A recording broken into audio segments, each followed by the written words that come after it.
Ah yes, the NFL offseason, the time of year when fans convince themselves that signing a 32-year-old edge rusher with one good ACL or trading for a disgruntled but talented receiver will be the move to finally get them over the hump. These contenders are better off than most, sure, but there's still one gaping hole staring us in the face on each squad. And they're currently at the mercy of the team's general manager to get his head out of the sand and recognize what we all see hiding in plain sight. So, let's take a look around the league and pick out 10 legit contenders who have one legit hole left on their roster that needs addressing if they want to achieve Super Bowl glory.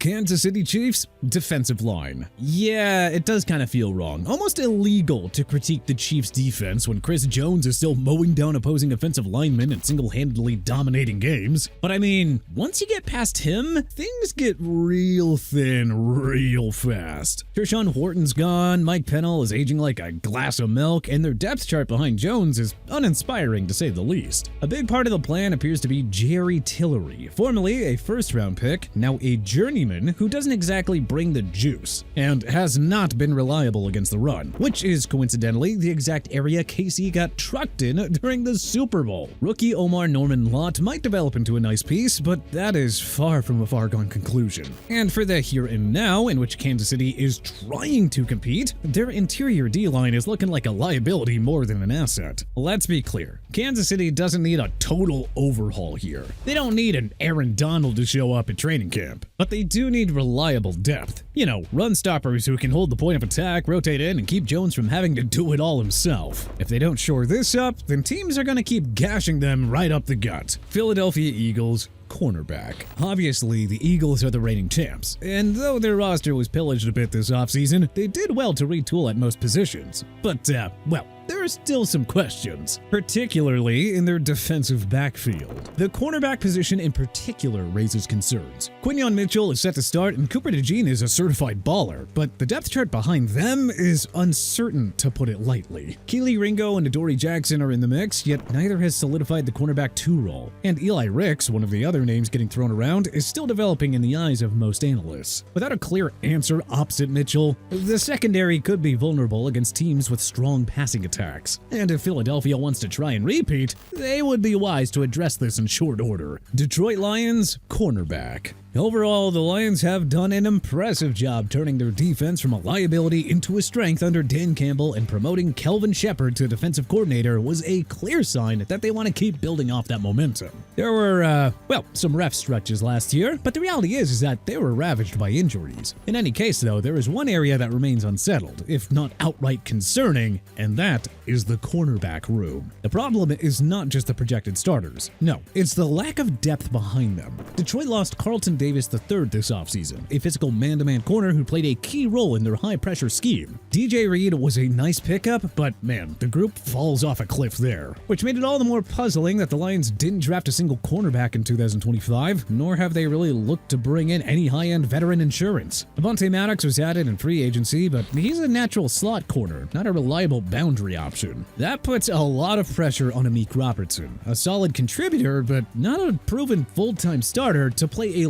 larger role than expected. In a conference loaded with elite wide receivers and pass-heavy offenses, Detroit is taking a major gamble banking on internal growth. There are still quality free agents available. You know, guys like Kendall Fuller, Asante Samuel Jr., and Rasul Douglas could offer more immediate help. And the Lions would be wise to make a move before they get exposed in coverage. Tampa Bay Buccaneers linebacker. The Buccaneers quietly put together a solid 2024 campaign and look poised to stay competitive in a wide-open NFC South. But if there's one position group that's lacking behind the rest, it's the linebacker core. Lavonte David has been the heart and soul of this defense for over a decade. But reality is, he's 35 years old and finally starting to show some signs of decline. After him, well, things get murky. KJ Britt logged significant snaps in 2024, but finished the season with a 45.5 PFF grade, well below average. Struggled in both coverage and pursuit, and while he's shown flashes of improvement, he has not locked down the starting role by any means. Travassier Dennis is back from injury and has upside,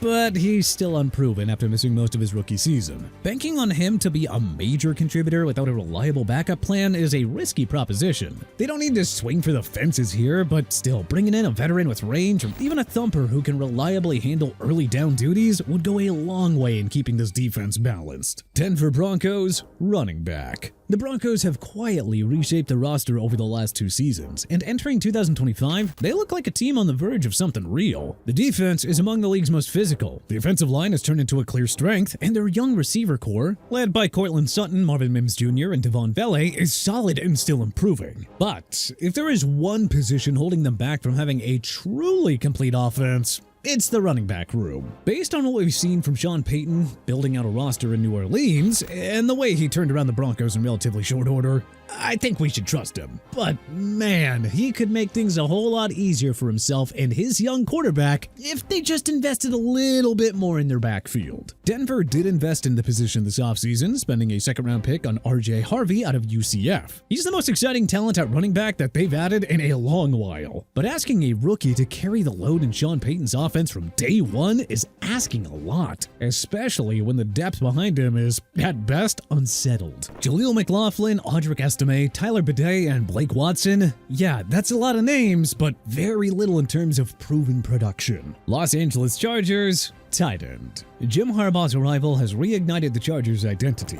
Physical, old-school, smash-mouth football with a modern edge. He's got his quarterback in Justin Herbert. He drafted Ladd McConkey to be his chain mover. The offensive line is sturdy, and the defense has potential. But if there's one offensive position that still feels noticeably incomplete, it's tight end. We get that Jim Harbaugh likes to run the ball early and often, but imagine if they actually gave Justin Herbert a big body to complement McConkey. Doing so could really help the young quarterback take his game, and really, this team as a whole, to the next level. And considering Harbaugh's immense desire to get Mr. Herbert to Canton, you would think that he'd be ready to start making moves on this. There are still veterans available who could provide experience and versatility, and if the Chargers want to unlock the full potential of this offense in year 2 under Harbaugh, adding a legit option at tight end is the logical next step. Los Angeles Rams cornerback. The Rams continue to retool on the fly, blending a youth movement around Matthew Stafford and the remaining pieces of what was once a locker room with a heavy veteran presence to stay competitive. The offense has enough firepower, and the front 7, led by Kobe Turner and Byron Young, is active and disruptive. But the secondary, specifically the cornerback group, still feels like the weak link. Darius Williams is back in the fold and will likely start on one side, while Akello Witherspoon and Kobe Durant round out the top 3. All 3 have experience and at times have shown flashes, but last year none of them really graded particularly well in coverage, and they struggled to consistently hold up against high-powered passing attacks. Because the reality is, you can generate as much pressure as you want, which the Rams certainly do. But against the top competition come playoff time,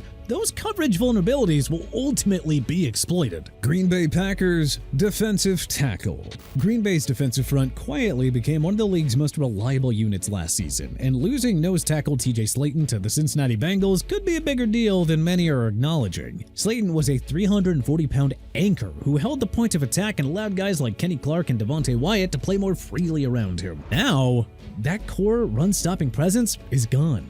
And, well, not going to be easily replaced. The Packers are hoping that Kenny Clark can slide into more one-technique work, which might work in theory, but Clark's best reps come when he's able to move around and create mismatches. Devontae Wyatt has shown growth and will take on a larger role, but he's more of an upfield disruptor than a traditional space eater. They waited until round 6 of the draft to select Warren Brinson out of Georgia, an intriguing athlete, but not a plug-and-play run stuffer. The more logical replacement might be undrafted rookie Nazir Stackhouse, who filled that role in college. But relying on a UDFA to play a pivotal role in the trenches is not exactly a safe plan. Washington Commanders edge. Washington finished 2024 with one of the lowest pressure rates in the league, and despite some free agent additions, there's still no game-changing pass rusher on this roster. Dorrance Armstrong led the team with a modest 14% pass rush win rate. A solid rotational player, but not exactly someone you want headlining your defensive line. The team brought in Dietrich Wise and Cleveland Farrell, but both are more known for setting the edge and playing the run than turning the corner and terrorizing quarterbacks. And neither are setting the fan base ablaze with excitement, if we're being honest. For a team looking to take that next next step and push deeper into the postseason, they simply need more disruption, especially in today's NFL, where even average quarterbacks will carve up a defense if they're allowed time to scan the field. That was painfully evident in the NFC Championship game last year, where the Commanders' lack of pressure was fully exposed against a mobile Jalen Hurts. Pittsburgh Steelers, wide receiver. Now, calling the Steelers a contender is contingent on the assumption that they're signing Aaron Rodgers, and that they get a more Packers-esque version of Rodgers than the Jets did. But assuming Rodgers ends up in Pittsburgh, which, is still not officially confirmed, the Steelers' offense suddenly becomes a lot more interesting. Even with Rodgers under center and DK Metcalf now in the fold, one thing is still abundantly clear. They need more at wide receiver. I'm sure that Pittsburgh had its reasons, but trading away George Pickens opened up a massive hole. Metcalf is a legitimate wide receiver one, no question, but the options behind him are shaky. Roman Wilson, the second-year wideout from Michigan, is a fun prospect with speed and toughness, but he's coming off an injury and didn't exactly light the world on fire during his first year. I mean, the guy played one game and didn't even register a catch. That is hardly a plan if you ask us. Going down the list, Robert Wood is a respected vet, but he's not moving the needle in 2025. In today's league, one good receiver just isn't enough, especially when you're trying to maximize what could be the final productive window of a Hall of Fame quarterback. Rodgers has always worked best when surrounded by a deep group of pass catchers, and right now, that group looks one-dimensional and thin.